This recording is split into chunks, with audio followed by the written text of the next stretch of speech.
Hello दोस्तों, नमस्कार।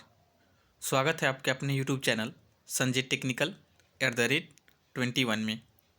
आज की इस वीडियो में हम पुनः फिटर टेट के कुछ इम्पॉर्टेंट एमसीक्यूज का डिस्कशन करने वाले हैं। कल की वीडियो में हमने कटिंग टूल और उसके ऑपरेशन से संबंधित 20 क्वेश्चंस का डिस्कशन किया था और उससे पहले भी हमने 20 क्वेश्चंस का डिस्कशन कर चुके हैं। और आज की इस वीडियो में हम पुनः कटिंग टूल और उसके ऑपरेशन से संबंधित 20 क्वेश्चंस का डिस्कशन करने वाले हैं। तो ये वीडियो काफ़ी इंपॉर्टेंट होने वाली है। अगर आप किसी भी टेक्निकल एग्जाम की तैयारी कर रहे हैं तो मैं आपको सजेस्ट करूंगा कि कंप्लीट वीडियो को देखिएगा, क्योंकि कटिंग टूल और इसके जो ऑपरेशन हैं इससे संबंधित प्रीवियस ईयर एग्जाम में बहुत सारे क्वेश्चन पूछे गए हैं और आई होप आने वाले समय में भी बहुत सारे क्वेश्चन पूछे जाएंगे। ये बहुत ही थोड़ा सा लंबा टॉपिक है, इस वजह से इसमें बहुत से क्वेश्चन आपके बार बार एग्जाम में पूछे जाते हैं। तो कंप्लीट वीडियो को देखिएगा ताकि जो भी इंपॉर्टेंट क्वेश्चन है वो सभी आपको मालूम हो जाए। तो चलिए आज की इस वीडियो को शुरू करते हैं। आज का जो हमारा पहला प्रश्न है, पहले से बने सुराख के सिरों को बेवल करने वाले प्रोसेस को क्या कहते हैं? तो याद रखिएगा, जो पहले से कोई सुराख बना हुआ है और उसे हम बेवलिंग करनी हो तो उस प्रोसेस को हम कहते हैं काउंटर सिंकिंग। तो याद रखिएगा, काउंटर सिंकिंग। अब इसमें आपका राइट आंसर हो जाएगा। ठीक है, तो यानी कि थर्ड ऑप्शन आपका पहले का राइट आंसर है, काउंटर सिंकिंग। ठीक है, इसके साथ ही याद रखिएगा कि स्पॉट फेसिंग क्या होती है। तो स्पॉट फेसिंग होती है कि बोल्ट लगाने के लिए, जैसे कि जाओ की सरफेस को समतल बनाने के लिए हम स्पॉट फेसिंग करते हैं। ठीक है, और होल को बड़ा करने के लिए जो है, पहले से कि होल को थोड़ा सा और बड़ा करने के लिए काउंटर जो है आपकी बोरिंग ऑपरेशन किया जाता है होल को बड़ा करने के लिए। तो ये भी काफ़ी इंपॉर्टेंट क्वेश्चन है। इस प्रकार के क्वेश्चन भी आपके एग्जाम में देखने को मिलते हैं। चलिए आगे बढ़ते हैं दूसरे क्वेश्चन की तरफ। अगला हमारा क्वेश्चन है सेकेंड नंबर का, चिपिंग करते समय क्लियरेंस एंगल किसके बीच का कोण होता है? तो याद रखिएगा, जब हम चिपिंग करते हैं तो क्लियरेंस एंगल बहुत ही इंपॉर्टेंट रोल प्ले करता है। अगर आपका क्लियरेंस एंगल ज़्यादा हो गया तो डिगिंग की प्रॉब्लम होती है। अगर क्लियरेंस एंगल आपका कम हो गया तो वहाँ पे आपका चीजल जो है स्लिप करेगा। और क्लियरेंस एंगल होता क्या है, तो यह जाब की वर्किंग सरफेस और चीजल के कटिंग एज की बॉटम सरफेस के बीच का बना हुआ कोण होता है, जिसे हम क्लियरेंस एंगल कहते हैं। तो ये भी काफ़ी इंपॉर्टेंट है, ये आप याद रखिएगा। तो सेकेंड का जो है आपका सेकेंड ऑप्शन से हो जाएगा, जाब की वर्किंग सरफेस और चीजल की कटिंग एज की बॉटम सरफेस के बीच का जो कोण होता है उसे हम चीजल एजल कहते हैं। ठीक है, नेक्स्ट क्वेश्चन की तरफ बढ़ते हैं। नेक्स्ट क्वेश्चन है थर्ड नंबर का, पतले सेक्शन वाली ट्यूब को काटने के लिए हेक्सा ब्लेड का उपयुक्त पिच होता है। तो याद रखिएगा, पतले सेक्शन वाली ट्यूब को काटने के लिए हेक्सा ब्लेड का जो उपयुक्त पिच होता है वो 0.8 मिलीमीटर होता है। तो इसमें आपका फर्स्ट ऑप्शन सही हो जाएगा, 0.8 मिलीमीटर। ठीक है, तो ये भी काफ़ी इंपॉर्टेंट क्वेश्चन है। नेक्स्ट क्वेश्चन की तरफ बढ़ते हैं। अगला क्वेश्चन पूछा गया 4 नंबर का, सॉलिड ब्रास काटने के लिए हेक्सा ब्लेड का उपयुक्त पिच होता है। तो जो थर्ड नंबर क्वेश्चन था और जो फोर्थ नंबर क्वेश्चन है, ये क्वेश्चन आपके बार बार एग्जाम में पूछे जाते हैं, तो इसको आप लोग मार्क करके कहीं लिख लीजिएगा। और आई थिंक अगर आप किसी भी टेक्निकल एग्जाम की तैयारी कर रहे हैं तो आपने इस क्वेश्चन को जरूर याद किया होगा, क्योंकि ये क्वेश्चन आपके एग्जाम में बार बार पूछा जाता है। तो याद रखिएगा, सॉलिड ब्रास काटने के लिए हम हेक्सा ब्लेड का जो उपयुक्त पिच होता है वो 1.8 मिलीमीटर पिच वाले हेक्सा ब्लेड का हम प्रयोग करते हैं, और पतले सेक्शन के लिए 0.8 मिलीमीटर वाले। तो इंपॉर्टेंट क्वेश्चन है, इसको थोड़ा सा मार्क करके आप लोग इसको नोट कर लीजिएगा। ठीक है, चलिए नेक्स्ट क्वेश्चन की तरफ बढ़ते हैं। नेक्स्ट क्वेश्चन पूछा गया है 5 नंबर में। क्वेश्चन है, मशीन के स्पिंडल से टेपर सेंक ड्रिलों को निकालने के लिए किस साधन का प्रयोग किया जाता है? तो याद रखिएगा, इसके लिए हम ड्रिल ड्रिफ्ट का प्रयोग करते हैं। ड्रिल ड्रिफ्ट के द्वारा टेपर सेंक से जो हम ड्रिल को निकालते हैं। तो इसमें आपका फोर्थ ऑप्शन सही हो जाएगा, ड्रिल ड्रिफ्ट, यानी कि ड्रिफ्ट आपका इसमें राइट आंसर है। ठीक है, चलिए नेक्स्ट क्वेश्चन की तरफ बढ़ते हैं। नेक्स्ट क्वेश्चन है आपका 6 नंबर का। 6 नंबर क्वेश्चन में पूछा गया है, मशीन के स्पिंडल पर ड्रिल चकों को किस साधन के द्वारा पकड़ा जाता है? तो याद रखेंगे कि मशीन के स्पिंडल पर ड्रिल चकों को हम आर्बर के द्वारा पकड़ते हैं। तो यह आर्बर इसमें आपका राइट आंसर हो जाएगा। फर्स्ट ऑप्शन इसे हो जाएगा 6 का, आर्बर आपका राइट आंसर है। ड्रिल चक्कू किसके द्वारा पकड़ा जाता है, ये भी क्वेश्चन अगर आपसे पूछ सकता है कि ड्रिल चक्कू किसके माध्यम से पकड़ते हैं, तो आर्बर इसमें आपका राइट आंसर हो जाएगा। ठीक है, याद रखेंगे। चलिए नेक्स्ट क्वेश्चन की तरफ बढ़ते हैं।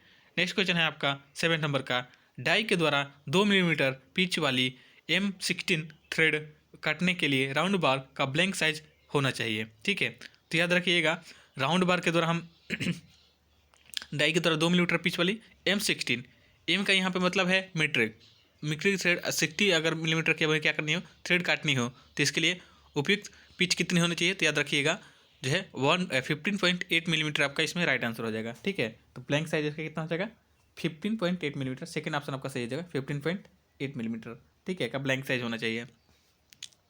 चलिए नेक्स्ट क्वेश्चन की तरफ बढ़ते हैं। नेक्स्ट क्वेश्चन है आपका 8 नंबर का। 8 नंबर क्वेश्चन में पूछा गया है ड्रिल स्लीव का प्रयोग कब किया जाता है, जब ड्रिल की टेपर सैंक तो याद रखेंगे स्लीव और आपके सॉकेट, इससे सभी एग्जाम में क्वेश्चन आपके बार बार पूछे जाते हैं। ठीक है, तो याद रखिएगा स्लीव का प्रयोग तब किया जाता है जब मशीन के स्पिंडल की अपेक्षा जो होती है आपकी क्या होती है, टेपर सैंक छोटी होती है। तो इसमें आपका फर्स्ट ऑप्शन से हो जाएगा मशीन के स्पिंडल की अपेक्षा छोटी होती है। ठीक है, क्या चीज़, ड्रिल स्लीव का प्रयोग तब किया जाता है जब ड्रिल की टेपर सैंक मशीन की स्पिंडल की अपेक्षा छोटी होती है। ठीक है, तो ये आपका फर्स्ट ऑप्शन आपका सही हो जाएगा। ये भी काफ़ी इंपॉर्टेंट है। स्लीव और सॉकेट से संबंधित क्वेश्चन आपसे एग्जाम में बार बार पूछता है। स्लीव से पूछे तो छोटा और क्या कहते हैं, और सॉकेट से पूछे तो ड्रिल स्पिंडल से ये कौन सी है, स्पिंडल से थोड़ी सी बड़ी होनी चाहिए। ठीक है, चलिए नेक्स्ट क्वेश्चन की तरफ बढ़ते हैं। नेक्स्ट 9 नंबर क्वेश्चन है साधारण कार्यों के लिए ट्विस्ट ड्रिल का लीफ क्लीयरेंस एंगल होना चाहिए। तो याद रखिएगा साधारण कार्यों के लिए जो ड्रिल का लीफ क्लीयरेंस एंगल होना चाहिए वो आपका 12 से 15 डिग्री होना चाहिए। तो इसमें आपका फोर्थ ऑप्शन से हो जाएगा 12 to 15 डिग्री। ठीक है, तो ये भी काफ़ी इंपॉर्टेंट क्वेश्चन है। इस प्रकार के क्लीयरेंस एंगल और आपका जो है इंक्लूडेड आई थिंक क्या कहते हैं उसको, कटिंग एंगल, ठीक है, चीजल एंगल, इस ड्रिल के ये सभी क्वेश्चन आपसे एग्जाम में पूछे जाते हैं। तो इन सभी क्वेश्चन को आपको याद रखना है। चलिए नेक्स्ट क्वेश्चन की तरफ बढ़ते हैं। नेक्स्ट क्वेश्चन पूछा गया है माइल्ड स्टील प्लेट पर ड्रिलिंग करने के लिए उपयुक्त कटिंग फ्लूइड होता है। तो याद रखिएगा माइल्ड स्टील की ड्रिलिंग करने के लिए हम जो फ्लूइड के रूप में जो है सोल्यूबल ऑयल का प्रयोग करते हैं। तो इसमें सोल्यूबल ऑयल आपका राइट आंसर हो जाएगा, जो कि आपके फर्स्ट ऑप्शन में ही है, सही है। ठीक है, तो याद रखेंगे माइल्ड स्टील की ड्रिलिंग करते समय कटिंग फ्लूइड के रूप में किसका प्रयोग करते हैं, सोल्यूबल ऑयल। ठीक है, तो ये भी काफ़ी इंपॉर्टेंट क्वेश्चन है। चलिए आगे बढ़ते हैं अगले क्वेश्चन की तरफ। अगला क्वेश्चन पूछा गया है 11 नंबर में हेक्सा ब्लेड की साधारण प्रयोग में लाई जाने वाली स्टैंडर्ड लंबाई कितनी होती है। तो याद रखिएगा हेक्सा ब्लेड की जो है एक स्टैंडर्ड लंबाई जो होती है, जो सबसे अधिक हम प्रयोग में लाते हैं, वो होती है 250 मिलीमीटर। ठीक है, यानी कि 250 मिलीमीटर की हेक्सा ब्लेड की लंबाई हम सबसे अधिक प्रयोग में लाते हैं। ठीक है, तो ये भी काफ़ी इंपॉर्टेंट क्वेश्चन है। ठीक है, हम आज की इस वीडियो में केवल क्वेश्चंस का रिवीजन कर रहे हैं और किसी भी क्वेश्चन की ज़्यादा डिटेल नहीं कर रहे हैं, क्योंकि ऑलरेडी मुझे पता है कि आप लोगों के पास बुक होगी। ठीक है, तो आप लोगों को रिवीजन एक चाहिए। ठीक है, और कुछ क्वेश्चन बुक में आपके रॉन्ग बताए गए हैं, तो उन सभी क्वेश्चन का भी आप लोगों को देखना इसलिए जरूरी है, क्योंकि उन सभी क्वेश्चन का हम लोग जो है करेक्शन करके वीडियो को डिस्कस करते हैं, क्वेश्चंस का डिस्कस करते हैं। ठीक है, तभी ये वीडियो आप लोग काफ़ी इंपॉर्टेंट हो रही है और आप सुनी हुई चीज़ें आपको ज़्यादा लंबे समय तक याद रखती है, इसलिए भी ये वीडियो काफ़ी इंपॉर्टेंट है एक क्विक रिवीजन के माध्यम से। ठीक है, और आई होप अगर आप बुक से भी रिवीजन करेंगे तो इतनी फास्ट नहीं कर पाएंगे जितना हम क्वेश्चन का आप लोगों के साथ में रिवीजन करते हैं। ठीक है, तो बस कुछ ही मिनट में आप लोगों के 20 क्वेश्चन कवर हो जाएंगे और सुनी हुई चीज़ें आप लोगों के लंबे समय तक याद रहेगी। तो इसलिए भी आप लोगों को वीडियो देखना जरूरी है। वीडियो को देखते रहिए, रिवीजन करते रहिए और डेफिनेटली ही आपका बहुत कम समय में ही आपका बहुत अच्छा कमांड हो जाएगा आपके टॉपिक के ऊपर। ठीक है, चलिए नेक्स्ट क्वेश्चन की तरफ बढ़ते हैं। अगला क्वेश्चन है 12 नंबर का।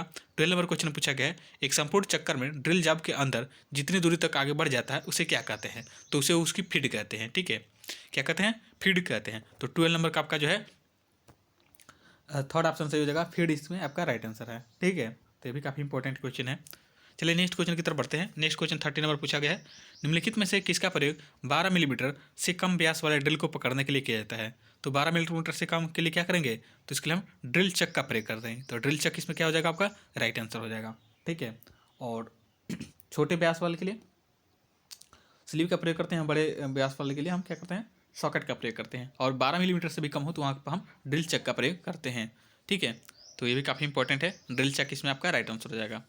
चलिए नेक्स्ट क्वेश्चन की तरफ बढ़ते हैं। नेक्स्ट क्वेश्चन है 14 नंबर का। फीड की दर किस पर निर्भर करती है। तो फीड जो हम देते हैं तो उस समय हमें किन किन बातों को ध्यान में रखना चाहिए। तो पहला कह रहा है कि आवश्यक फिनिश, ड्रिल की धातु, ड्रिल की जाने वाली धातु, तो ये सभी चीज़ें जो है आपकी निर्भर करते हैं किसके ऊपर, फीड के दर पर। यानी कि फीड हमें ज़्यादा चाहिए, फीड हमें देनी है तो समय अगर फीड कम देंगे तो कब फीड कम देनी चाहिए, कब ज़्यादा देनी चाहिए, जैसे कि आवश्यक फिनिश के हिसाब से हम फीड को क्या करते हैं, तय करते हैं। ठीक है, तो ये भी काफ़ी इंपॉर्टेंट है। तो इन सभी चीज़ों को क्या करता है, हमें जानकारी होनी चाहिए अगर आप फीड देने से पहले। ठीक है, कि हमें फिनिशिंग कितनी चाहिए। अगर फिनिशिंग अच्छी चाहिए तो हम फीड कम कर देते हैं। ठीक है, ये भी काफ़ी इंपॉर्टेंट है, इसको याद रखिएगा कि अगर फिनिशिंग हमें अच्छी चाहिए तो फीड को कम किया जाता है। ठीक है, चलिए नेक्स्ट क्वेश्चन की तरफ बढ़ते हैं। अगला क्वेश्चन है 15 नंबर का। 15 नंबर क्वेश्चन पूछा गया है मशीन रिमर के द्वारा होल की रिमिंग करने के लिए कटिंग स्पीड व फीड का चयन करने का निम्नलिखित में से कौन सा साधन नहीं है। तो याद रखिएगा, जो इसमें रिमर का व्यास होता है उस समय ये चीज़ मायने नहीं रखती कि रिमर का व्यास कितना है। ठीक है, मशीन रिमर की तरह मशीन की रिमिंग करने के लिए ये आपका चीज़ मायने नहीं रखता है। तो इसमें आपका थर्ड ऑप्शन से हो जाएगा रिमर का व्यास। ठीक है, रिमर का मटेरियल मायने रखेगा लेकिन रिमर का व्यास ये चीज़ मायने नहीं रखता है। ठीक है, रिमर के द्वारा रिमिंग करते समय कटिंग स्पीड या कटिंग फीड देने के लिए। ठीक है, तो चलिए आगे बढ़ते हैं अगले क्वेश्चन की तरफ। अगला क्वेश्चन पूछा गया है M10 इंटू 1.5 ठीक है वाले स्क्रू के लिए एक नट बनाना है। ड्रिल की हुए होल का साइज कितना होना चाहिए। यानी कि M10 की अब कोई थ्रेड है और जिसका पिच है 1.5 मिलीमीटर। ठीक है, इसके लिए आपको क्या बनाना है, एक होल बनाना है। तो इसके लिए होल का साइज़ कितना होना चाहिए, ड्रिल होल का साइज़ कितना होना चाहिए। तो याद रखिएगा, इसके लिए 8.5 मिलीमीटर का हमें होल करना चाहिए। तो इसमें आपका फर्स्ट ऑप्शन से हो जाएगा 8.5 मिलीमीटर।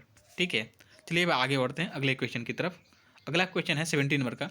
ड्रिलिंग मशीन पर कार्य करते समय कटिंग स्पीड का चयन करने के लिए निम्नलिखित में से कौन सा साधन प्रभावित नहीं करता है। अब यहाँ पे पूछा गया है कि ड्रिलिंग मशीन कर रहे हैं आप, तो उसमें कटिंग स्पीड को चयन करते समय कौन सा साधन आप जो है आपका फैक्टर जो है इसमें प्रभावित नहीं करता है। तो कह रहा है कि जाब की चौड़ाई, जाब का मटेरियल, ठीक है, टूल का मटेरियल और किया जाने वाला ऑपरेशन। तो इसमें आपका फर्स्ट ऑप्शन इसे हो जाएगा जाब की चौड़ाई। ठीक है, तो आपकी जाब की चौड़ाई कितनी है कितनी नहीं, ये चीज़ आपको मायने नहीं रखती अगर आपकी कटिंग स्पीड में देते समय। ठीक है, तो इसमें आपका फर्स्ट ऑप्शन से हो जाएगा जाब की चौड़ाई। तो काफ़ी इंपॉर्टेंट क्वेश्चन है और ये कॉमन क्वेश्चन है बहुत ही। चलिए नेक्स्ट क्वेश्चन की तरफ बढ़ते हैं। आई थिंक हम लोग 17 क्वेश्चन तक डिस्कस कर चुके हैं। 18 नंबर क्वेश्चन की तरफ बढ़ते हैं। रिमर के दांतों और उनकी स्पेसिंग को इस प्रकार डिजाइन किया जाता है कि वे सुराखों को अधिक परिशुद्धता में अच्छी फिनिश दे सकें। दांतों की संख्या और उसके स्पेसिंग के संबंध में निम्नलिखित में से कौन सा सही है। तो याद रखिएगा, यह जो है आपका दांतों की दांतों की विषम संख्या और सम स्पेसिंग। ठीक है, ये काफ़ी इंपॉर्टेंट है, इसको आप मार्क करके नोट कर लीजिएगा क्योंकि ये कई सारे एग्जाम में बार बार एग्जाम में क्वेश्चन ही पूछा जाता है आपसे। ठीक है, तो ये आपका स्टार मारा के स्कूल क्वेश्चन को नोट कर लीजिएगा। ये क्वेश्चन बहुत ही बार एग्जाम में पूछा जाता है। तो इसमें कौन सा सही हो जाएगा आपका, दांतों की सम संख्या और विषम स्पेसिंग, इसमें आपका राइट आंसर हो जाएगा। ठीक है, तो ये भी काफ़ी इंपॉर्टेंट क्वेश्चन है। रिमर से अगर कुछ क्वेश्चन पूछता है तो क्वेश्चन आपसे बार बार एग्जाम में पूछा जाता है। ठीक है, तो चलिए आगे बढ़ते हैं अगले क्वेश्चन की तरफ। अगला क्वेश्चन है 19 नंबर का। निम्नलिखित में से कौन सा कृत्रिम एब्रेसिव है। तो अब ये ग्राइंडिंग से संबंधित क्वेश्चन है, तो याद रखिएगा एल्युमिनियम ऑक्साइड और सिलिकॉन कार्बाइड जो है आपके कृत्रिम एब्रेसिव कहलाते हैं। ठीक है, जैसे कि और इसके बाद जो है आपके एमरी हो गया, डायमंड हो गया, कोरंडम हो गया, ये अभी आपके प्राकृतिक एब्रेसिव कहलाते हैं। ठीक है, तो ये भी काफ़ी इंपॉर्टेंट है और एब्रेसिव कणों का प्रयोग किया था काटने के लिए मेटल को। ठीक है, जिससे आपके क्या होते हैं, ग्राइंडिंग व्हील बनाए जाते हैं। एब्रेसिव और बॉन्ड को मिलाकर के आपके क्या होते हैं, ग्राइंडिंग व्हील बनाए जाते हैं। और इसमें क्वेश्चन में पूछा गया है कि निम्नलिखित में से कौन सा कृत्रिम एब्रेसिव है। ठीक है, तो याद रखिएगा एल्युमिनियम ऑक्साइड और सिलिकॉन कार्बाइड ये सभी आपके क्या होते हैं, कृत्रिम एब्रेसिव होते हैं। ठीक है, तो काफ़ी इंपॉर्टेंट है, आपको याद रखना है। चलिए नेक्स्ट क्वेश्चन की तरफ बढ़ते हैं और आई थिंक आज की इस वीडियो के अंतिम क्वेश्चन है। क्वेश्चन है आपका ड्रिल ग्राइंडिंग गेज का कोण कितना होता है। तो याद रखिएगा ड्रिल ग्राइंडिंग का जो गेज का जो कोण होता है वो आपका 121 यानी कि 121 डिग्री आपका होता है। तो ये 20 इंपॉर्टेंट क्वेश्चंस थे जो आज की इस वीडियो में हमने डिस्कस किए हैं। आई होप वीडियो आपको अच्छी लगी होगी और वीडियो अच्छी लगी हो तो प्लीज़ वीडियो को लाइक कर, चैनल पर पहली बार विजिट कर रहे हैं तो चैनल को सब्सक्राइब कर लीजिएगा ताकि हमारी आने वाली वीडियो का अपडेट आपको मिलता रहे। आज की इस वीडियो में इतना ही, मिलते हैं नेक्स्ट वीडियो में, तब तक के लिए धन्यवाद और जय हिंद।